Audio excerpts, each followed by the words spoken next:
Bonjour à tous, avez-vous déjà entendu parler de brocante? Aujourd'hui, je vais vous emmener avec moi dans une brocante à Paris, un endroit où j'essaie d'aller régulièrement et qui est devenu une vraie petite habitude pour moi. J'adore me promener entre les stands, découvrir des objets anciens, des pièces uniques et parfois tomber sur des véritables petit à petit. Alors, venez avec moi, je vous fais découvrir l'ambiance d'une brocante parisienne. Je viens du côté de Fontainebleau. Aujourd'hui, à Châtelet, il y avait comme une petite aire de marché, une ambiance assez vivante et agréable. Ensuite, nous devons nous rendre dans le 3e arrondissement de Paris. Il fait chaud, mais ma motivation est au maximum. Mais au fait, qu'est-ce qu'une brocante? Une brocante, c'est un marché où l'on trouve des objets, l'ancien, seconde-main ou vintage, des meubles, des vaisselles ou des vêtements, des livres, des tableaux ou encore petites décorations. C'est un endroit parfait pour chiner, découvrir des pièces uniques et parfois tomber sur les vrais pépites à petit prix. Personnellement, je m'intéresse surtout aux cartes postales anciennes et aux livres. J'aime beaucoup la littérature française et je trouve toujours fascinant de tomber sur de vieux ouvrages au détour d'une stand.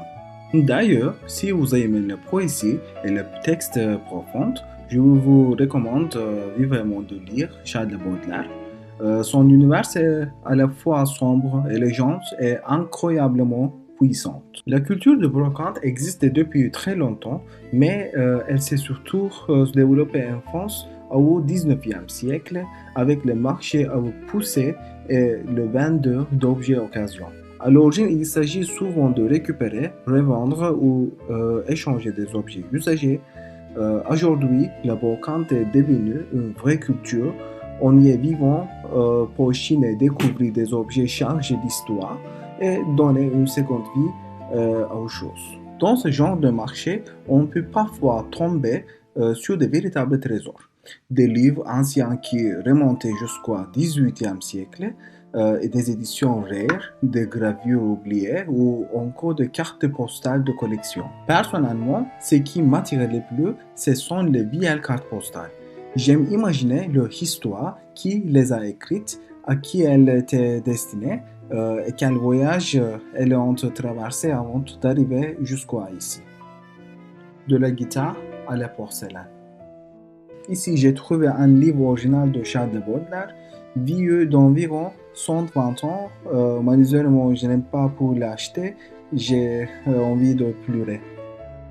Et j'ai acheté du carte postale pour ma collection. Maintenant, je vais à la Bibliothèque nationale pour réviser un peu. J'aimerais aussi vous montrer rapidement cet endroit parce que c'est l'un de mes lieux préférés pour travailler à Paris.